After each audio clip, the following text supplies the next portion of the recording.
இப்போது புதிய அறிமுகம் ஆச்சி ஹோட்டல் சாம்பார் 50 கிராம் ரூபாய் 20 மட்டுமே. அனைவருக்கும் இதயத்தின் பொங்கல் நல்வாழ்த்துக்கள். பொங்கலோ பொங்கல்.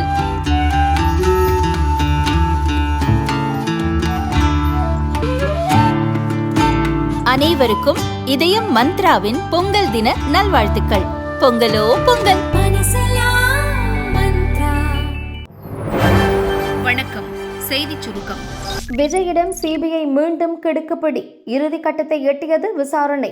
கரூரில் போலீசாரிடம் துருவி கேள்விகள். கரூர் வேலுசாமிபுரத்தில் கடந்த ஆண்டு செப்டம்பர் 27ஆம் தேதி தவிக தலைவர் விஜய் பங்கேற்ற பிரச்சார கூட்டத்தில் நெரிசல் ஏற்பட்டு பெண்கள், குழந்தைகள் உட்பட 41 பேர் இறந்தனர். சுப்ரீம் கோர்ட் உத்தரவுப்படி கரூர் சம்பவம் குறித்து சிபிஐ அதிகாரிகள் விசாரித்து வருகின்றனர். விசாரணை இறுதிக்கட்டத்தை எட்டியுள்ளது. விஜய் கடந்த 12ஆம் தேதி டெல்லியில் சிபிஐ அலுவலகத்தில் ஆஜரானார். அவரிடம் சிபிஐ அதிகாரிகள் 7 மணி நேரம் விசாரணை நடத்தினர். ஆனாலும் விசாரணை முடியவில்லை. இன்னும் பல கேள்விகள் இருப்பதால் மறுநாளும் விஜயை சிபிஐ அதிகாரிகள் வர சொன்னார்கள். ஆனால் ஜனநாயகன் ரிலீஸ் தொடர்பாக சட்ட வல்லுநர்களை சந்திக்கவிருப்பதால் பொங்கல் முடிந்து ஆஜராவதாக விஜய் கூறினார். அதை ஏற்றுக்கொண்ட சிபிஐ அதிகாரிகள் 19ஆம் தேதி விசாரணைக்கு ஆஜராக சம்மன் அனுப்பியிருந்தனர். 2வது முறை விசாரணைக்கு ஆஜராக தனி விமானத்தில் நேற்று டெல்லி சென்றார். நட்சத்திர ஹோட்டலில் தங்கியிருந்த அவர் இன்று காலை சிபிஐ அலுவலகத்தில் விசாரணைக்கு ஆஜரானார். காலை 10:05 மணிக்கு சிபிஐ அலுவலகத்தினுள் சென்ற விஜயிடம் சிபிஐ அதிகாரிகள் விசாரணையை துவங்கியுள்ளனர். மாலை வரை விசாரணை பல மணி நேரத்திற்கு நடக்கும் என டெல்லி வட்டாரங்கள் தெரிவித்தன. முதல் நாள் விசாரணைக்கு வந்தது போலவே இன்றும் விஜயின் கார் சிபிஐ அலுவலகத்தின் போர்டிகோ வரை சென்று நிறுத்தப்பட்டது. காரில் கண்ணாடி பொருத்தி மறைத்து இருந்ததால் பத்திரிகையாளர்கள் யாரும் அவரை படம் பிடிக்க முடியவில்லை. டெல்லியில் விஜயிடம் சிபிஐ அதிகாரிகள் விசாரணை நடத்தி வரும் அதே நேரத்தில் கரூரில் உள்ள சுற்றுலா மாளிகையில் செயல்பட்டு வரும் சிபிஐ அலுவலகத்தில் பாதுகாப்பு பணியில் ஈடுபட்டிருந்த 9 போலீசார் விசாரணைக்கு ஆஜராகினர். இதில் 4 பேர் சப் இன்ஸ்பெக்டர்கள் ஆவர்.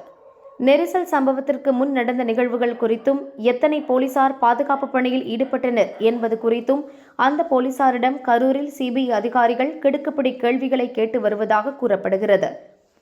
கரூரில் முகாமிட்டுள்ள சிபிஐ அதிகாரிகள் நெரிசலில் உயிரிழந்தவர்களின் குடும்பத்தினர், காயமடைந்த நபர்கள், ஆம்புலன்ஸ் ஓட்டுநர்கள், பிரேத பரிசோதனை செய்த டாக்டர்கள், வேலுச்சாமிபுரம் பகுதி மக்கள், வியாபாரிகள், தவிக நிர்வாகிகள் என 100க்கும் மேற்பட்டவர்களிடம் விசாரணை நடத்தி முடித்துள்ளனர். விஜயிடம் 2வது கட்டமாக டெல்லியில் விசாரணை சூடுபிடித்துள்ள நிலையில் கரூர் நெரிசல் சம்பவ விசாரணை இறுதிக்கட்டத்தை எட்டியுள்ளதாக சிபிஐ வட்டாரங்கள் தெரிவித்தன. இன்றும் எகிரிய தங்கம் விலை.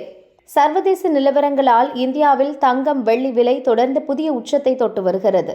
இன்று சென்னையில் ஆபரண தங்கத்தின் விலை சவரனுக்கு 1360 ரூபாய் அதிகரித்து 1,07,600 ரூபாய்க்கு விற்கப்படுகிறது. கிராமுக்கு 170 ரூபாய் உயர்ந்து 1 கிராம் 13,450க்கு விற்பனையாகிறது. வெள்ளி விலையும் கிராமுக்கு 8 ரூபாய் உயர்ந்து 1 கிராம் 318க்கும், கிலோவுக்கு 8,000 உயர்ந்து 1 கிலோ 3,18,000க்கும் விற்கப்படுகிறது. 6 மணி நேரம் ஊர்ந்த வாகனங்கள். கிளாம்பாக்கத்தில் பட்ட கஷ்டங்கள். திக்குமுக்காடிய சென்னை மக்கள். பொங்கல் பண்டிகையை முன்னிட்டு சென்னையில் இருந்து 10 லட்சத்திற்கும் மேற்பட்டவர்கள் பஸ்கள், ரயில்கள், சொந்த வாகனங்களில் சொந்த ஊருக்கு சென்றனர். விடுமுறை முடிவடைந்த நிலையில் இன்று மீண்டும் பள்ளி, கல்லூரிகள் திறக்கப்பட்டன. சொந்த ஊர்களுக்கு சென்றிருந்த மக்கள் சென்னைக்கு நேற்று காலை முதலே திரும்ப துவங்கியுள்ளனர். இதனால் நேற்று மாலை முதலே ஜிஎஸ்டி சாலையில் கடும் போக்குவரத்து நெரிசல் ஏற்பட்டது. இன்று 2வது நாளாக தென் மாவட்டங்களில் இருந்து சென்னைக்கு லட்சக்கணக்கான மக்கள் திரும்பினர். கார், வேன், அரசு மற்றும் தனியார் பஸ்கள், இருசக்கர வாகனங்கள் மூலம் மக்கள் திரும்பியதால் ஜிஎஸ்டி சாலையில் இன்றும் கடும் போக்குவரத்து நெரிசல் ஏற்பட்டது. மதுராந்தகம் முதலே வாகனங்கள் ஊர்ந்து சென்றன. குறிப்பாக செங்கல்பட்டு அடுத்த சிங்கப்பெருமாள் கோவில் முதல் சுமார் 3 கிலோமீட்டர் தூரத்திற்கு கடும் போக்குவரத்து நெரிசல் ஏற்பட்டு வாகனங்கள் ஒன்றன் பின் ஒன்றாக அணிவகுத்து சென்றன.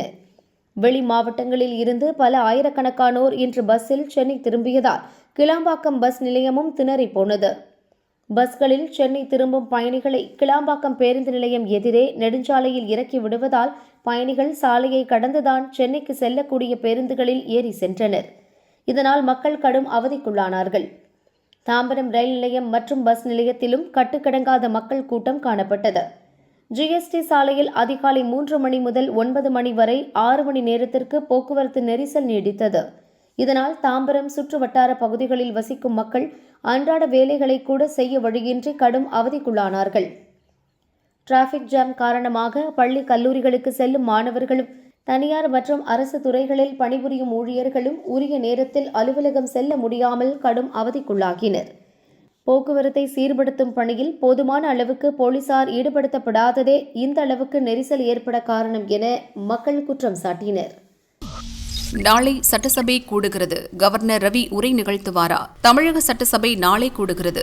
ஒவ்வொரு ஆண்டும் சட்டசபையின் முதல் கூட்டத்தொடர் கவர்னர் உரையுடன் தொடங்குவது வழக்கம். நாளை துவங்கும் சட்டசபை கூட்டத்தில் பங்கேற்க வரும் கவர்னர் ரவியை சபாநாயகர் அப்பாவு சால்வை அணிவித்து பூங்கொத்து கொடுத்து வரவேற்று சட்டசபைக்குள் அழைத்துச் செல்வார். காலை 9:30 மணிக்கு தமிழ்தாய் வாழ்த்துடன் சட்டசபை கூட்டத்தொடர் தொடங்கும். அதைத் தொடர்ந்து கவர்னர் ரவி உரை நிகழ்த்துவார். கவர்னர் உரையில் தமிழக அரசு செய்த பணிகள், செய்யப்போகும் பணிகள், கொள்கைகள், சாதனைகள் இடம்பெற்றிருக்கும். ஆனால் உரையை கவர்னர் ரவி வாசிப்பாரா என்ற கேள்வி எழுந்துள்ளது. ஏனென்றால் தமிழக அரசுக்கும் கவர்னர் ரவிக்கும் இடையே இருக்கும் மோதல் போக்குதான் காரணம். 2021 தமிழக கவர்னராக RN ரவி நியமிக்கப்பட்டார்.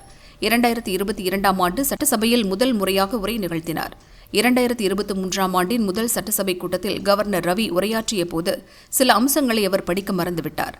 அவர் படிக்காத வாசகங்களும் அரசு உரையில் இடம்பெறும் என முதல்வர் ஸ்டாலின் அறிவித்ததால் கவர்னர் ரவி பாதியிலேயே சட்டசபையில் இருந்து வெளியேறினார். 2024ஆம் ஆண்டு நடந்த முதல் சட்டசபை கூட்டத்தொடரில் தமிழ்தாய் வாழ்த்தை தொடர்ந்து தேசிய கீதம் பாடாமல் அவமதித்துவிட்டதாக கூறி அரசு தயாரித்த உரையை வாசிக்காமலேயே கவர்னர் ரவி வெளியேறினார். 2025ஆம் ஆண்டில் முதல் சட்டசபை கூட்டத்திலும் தேசிய கீதத்தை அவமதித்துவிட்டதாக கூறி கவர்னர் வெளியேறினார். இதனால் நாளை துவங்கும் சட்டசபை கூட்டத்தொடரிலும் அவர் உரையை வாசிப்பாரா என்ற கேள்வி எழுந்துள்ளது. நாளை துவங்கும் சட்டசபை கூட்டத்தொடர் வரும் 23ஆம் தேதி வரை தொடர்ந்து நடக்கும் என எதிர்பார்க்கப்படுகிறது. அது தொடர்பான முடிவை சட்டசபை அலுவல் ஆய்வுக்குழு நாளை கூடி முறைப்படி அறிவிக்கும். ஓட்டர் லிஸ்ட்ல உங்க பெயரை சேர்க்கணுமா? கவலை விடுங்க, 12 நாள் டைம் இருக்கு. தேர்தல் ஆணையம் முக்கிய அறிவிப்பு. தமிழகத்தில் கடந்த நவம்பர் 4ஆம் தேதி முதல் டிசம்பர் 14ஆம் தேதி வரை SIR எனப்படும் வாக்காளர் பட்டியல் சிறப்பு தீவிர திருத்தப் பணியை தேர்தல் ஆணையம் நடத்தியது. SIR பணிக்கு முன் தமிழகத்தில் 6,41,14,587 வாக்காளர்கள் இருந்தனர். SIR பணிகள் முடிந்து டிசம்பர் 19ஆம் தேதி தமிழக வரைவு வாக்காளர் பட்டியலை தேர்தல் ஆணையம் வெளியிட்டது. நிரந்தரமாக முகவரி மாறிய 66 லட்சம் பேர், இறந்து போன 27 லட்சம் பேர், இரு இடங்களில் ஒரே நபரின் பெயர் கொண்ட 4 லட்சம் பேர் என மொத்தம் 97,37,832 வாக்காளர்களின் பெயர்கள் வாக்காளர் பட்டியலில் இருந்து நீக்கப்பட்டது.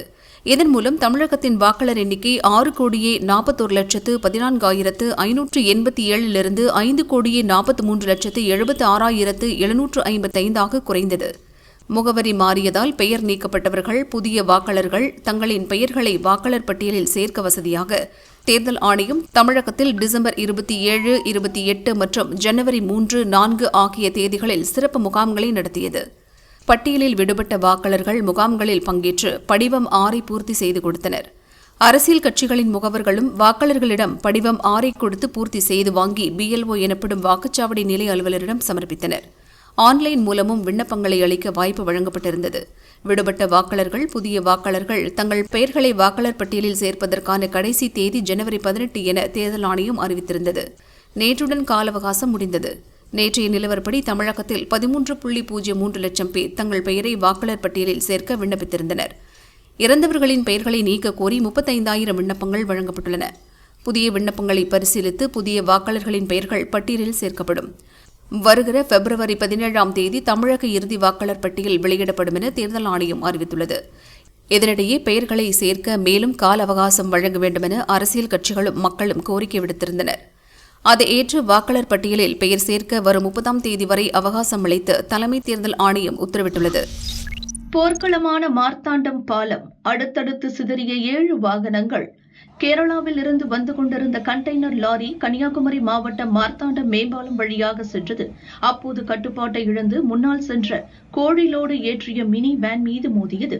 அதன் பிறகும் பிரேக் நிற்காமல் தொடர்ந்து 2 டிப்பர் லாரிகள் மீது அடுத்தடுத்து மோதி பாலத்தில் குறுக்காக நின்றது. அதே நேரம் எதிர் திசையில் வந்த 2 கார்கள் கண்டெய்னர் லாரி மீது மோதியது. இந்த கோர விபத்தில் கோழிலோடு ஏற்றிய மினி வேனில் இருந்து இரும்பு கூண்டுகள் சரிந்து விழுந்தது. அது அந்த வழியாக சென்ற பைக் மீது விழுந்தது. இதில் பைக்கில் பயணித்த ரமேஷ் என்பவர் ஸ்பாட்டிலேயே இறந்தார். பைக் ஓட்டி சென்ற மணிகண்டன் படுகாயமடைந்தார். இடிபாடுகளுக்குள் சிக்கிய மினிவேன் டிரைவரை தீயணைப்பு படையினர் கதவை உடைத்து மீட்டனர். அதிகாலை 1 மணிக்கு அடுத்தடுத்து 7 வாகனங்கள் மோதிய சம்பவம் மார்த்தாண்டம் பகுதியில் பீதியை உண்டாக்கியது. சேதமடைந்த வாகன பாகங்கள் பாலத்தில் சிதறி கிடந்ததால் காலை வரை வாகனங்கள் அந்த வழியாக செல்ல முடியவில்லை. போலீசார் கிரேன் மூலம் விபத்தில் சிக்கிய வாகனங்களை அப்புறப்படுத்தி போக்குவரத்தை சீர் செய்தனர். விபத்து குறித்து மார்த்தாண்டம் போலீசார் வழக்கு பதிவு செய்து விசாரிக்கின்றனர். பேரிடர் மீட்புப் படை வீரர்களின் கடமை உணர்வை பாராட்டிய மோடி. நம் நாட்டில் ஏற்படும் இயற்கை பேரிடர்களின் போது தேசிய பேரிடர் மீட்புப் படையினர் களமிறங்கி மீட்புப் பணிகளை செய்கின்றனர். மீட்பு மட்டுமின்றி நிவாரணப் பணிகளில் தொழில்முறை திறன்களுடன் செயலாற்றுகின்றனர். ஒவ்வொரு ஆண்டும் ஜனவரி 19 தேசிய பேரிடர் மீட்புப் படை தினம் கொண்டாடப்படுகிறது. அந்த படையில் பணியாற்றும் வீரர்கள் மற்றும் வீராங்கனைகளுக்கு பிரதமர் மோடி பாராட்டு தெரிவித்துள்ளார். அதில் அவர் கூறியிருப்பதாவது: நெருக்கடியான நேரங்களில் தேசிய பேரிடர் மீட்புப் படையினர் தங்களின் தொழில்முறை திறனாலும் உறுதியாலும் உயர்ந்து நிற்கின்றனர். அவர்களுக்கு என் பாராட்டுக்களை தெரிவித்துக் கொள்கிறேன். ஒரு பேரிடர் ஏற்படும்போது எப்போதும் முன்னணியில் இருக்கும் தேசிய பேரிடர் மீட்புப் படையினர் உயிர்களை பாதுகாக்க, நிவாரணம் வழங்க, நம்பிக்கையை மீட்டெடுக்க அயராது பாடுபடுகின்றனர். அவர்களுடைய திறமையும் கடமை உணர்வும் மிக உயர்ந்த சேவைக்கு எடுத்துக்காட்டுகளாக திகழ்கின்றன. பல ஆண்டுகளாக மீட்புப் பணிகளில் ஒரு முன்மாதிரியாக அவர்கள் உருவெடுத்து சர்வதேச அளவில் மிகுந்த மரியாதையை பெற்றுள்ளனர் என பிரதமர் மோடி கூறியுள்ளார். உலக பொருளாதார வளர்ச்சிக்கு இந்தியா 20% மேல் பங்களிக்கும்.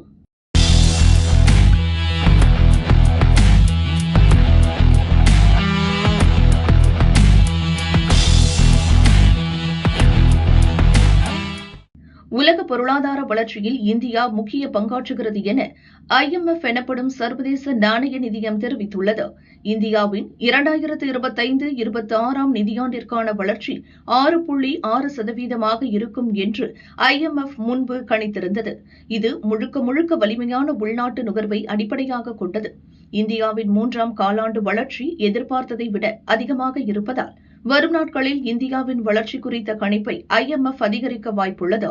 அடுத்த வாரம் IMF வெளியிட இருக்கும் உலக பொருளாதாரம் தொடர்பான அறிக்கையில் இந்தியாவின் வளர்ச்சி குறித்த கணிப்பு அதிகரிக்கும்.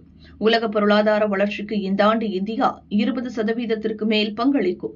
விரைவான பொருளாதார சீர்திருத்தங்கள் இந்தியாவின் வளர்ச்சிக்கு வித்திடுகிறது. இந்தியாவை பொறுத்தவரையில் உலகளாவிய பொருளாதார வளர்ச்சியின் முக்கிய உந்து சக்தியாக இருந்து வருகிறது.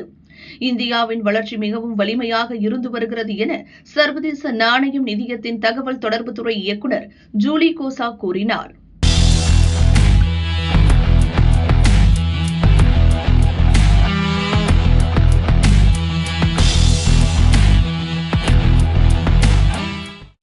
(2025) இந்தியாவிலிருந்து ஏற்றுமதி செய்யப்பட்ட வாகனங்களின் எண்ணிக்கை 24% அதிகரித்துள்ளது என இந்திய வாகன தயாரிப்பாளர்கள் சங்கமான படா தெரிவித்துள்ளது.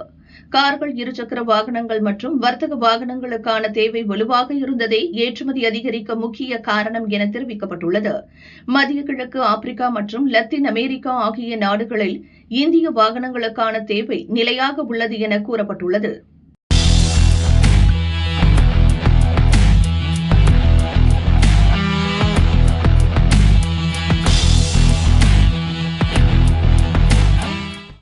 இந்தியாவில் பல ஆண்டுகளாக நஷ்டத்தை சந்தித்து வந்த மின் விநியோக நிறுவனங்கள் கடந்த 2024-25 நிதியாண்டில் லாபம் ஈட்டியுள்ளன. மத்திய அரசின் சீர்திருத்தங்களின் விளைவாக நிறுவனங்கள் ஒட்டுமொத்தமாக 2701 கோடி ரூபாய் லாபம் ஈட்டியுள்ளன. மின் விநியோகத்தின் போது ஏற்படும் தொழில்நுட்ப மற்றும் வணிக இழப்புகள் 2013-14 22.62% இருந்தது. இது 2024-25 15.04% குறைந்துள்ளது. கடந்த 2022 கிட்டத்தட்ட 1.40 லட்சம் கோடி ரூபாயாக இருந்த நிலுவை நடப்பாண்டு ஜனவரியில் 4927 கோடி ரூபாயாக குறைந்துள்ளது. மின் விநியோகத்துறையில் மாற்றத்தை ஏற்படுத்திய முக்கிய திட்டங்களில் ஒன்று மின் விநியோகத்துறை மறுசீரமைப்பு திட்டம். இந்த திட்டத்தின் கீழ் மேற்கொள்ளப்பட்ட உள்கட்டமைப்பு நவீனமயமாக்கம் மற்றும் விரைவான ஸ்மார்ட் மீட்டரிங் தொழில்நுட்பங்கள் மின்துறையின் நிதி நிலைத்தன்மையை மேம்படுத்தியுள்ளது. முழுக்க ரஃபேல் கொண்ட பெரும் படை மொத்தமாக மாறும் இந்திய ராணுவம். இந்திய விமானப்படைக்கு பிரான்ஸ் நாட்டின் டசால்ட் ஏவியேஷன் நிறுவனத்திடமிருந்து 114 ரஃபேல் போர் விமானங்கள் வாங்கப்பட உள்ளது. இதன் மதிப்பு 3.25 லட்சம் கோடி. இதற்கான முன்மொழிவுக்கு பாதுகாப்பு கொள்முதல் வாரியம் ஒப்புதல் தந்துள்ளது. இது இந்தியாவின் இதுவரை இல்லாத மிகப்பெரிய பாதுகாப்பு ஒப்பந்தமாக இருக்கும். விமானப்படையில் 42 படைப்பிரிவுகள் தேவை என்றாலும் தற்போது 29 முதல் 31 மட்டுமே உள்ளன. பழைய மிக் 21, ஜாகுவார் போன்ற விமானங்கள் விடுவிக்கப்படுவதால் இது இன்னும் குறையும். இந்த பற்றாக்குறையை இனி ரஃபேல் போர் விமானங்கள் ஈடு செய்யும். புதிய ஒப்பந்தம் படி வாங்கப்படும் 114 ரஃபேல் விமானங்களில் 12 முதல் 18 விமானங்கள் பறக்கும் நிலையில் உடனடியாக வழங்கப்படும். மீதமுள்ளவை தொழில்நுட்ப பரிமாற்றம் மூலம் இந்தியாவில் உற்பத்தி செய்யப்படும். ஏற்கனவே 36 ரஃபேல் விமானங்கள் இந்தியா வசம் உள்ளன. கடற்படைக்கு 26 ரஃபேல் மரைன் விமானங்கள் ஆர்டர் செய்யப்பட்டுள்ளன. இந்த புதிய ஒப்பந்தம் முடிந்தால் இந்தியாவிடம் மொத்தம் 176 ரஃபேல் விமானங்கள் இருக்கும். பிரான்ஸ் அதிபர் இமானுவேல் மேக்ரான் இந்தியா வரும்போது ஒப்பந்த அறிவிப்பு வர வாய்ப்பு உள்ளது.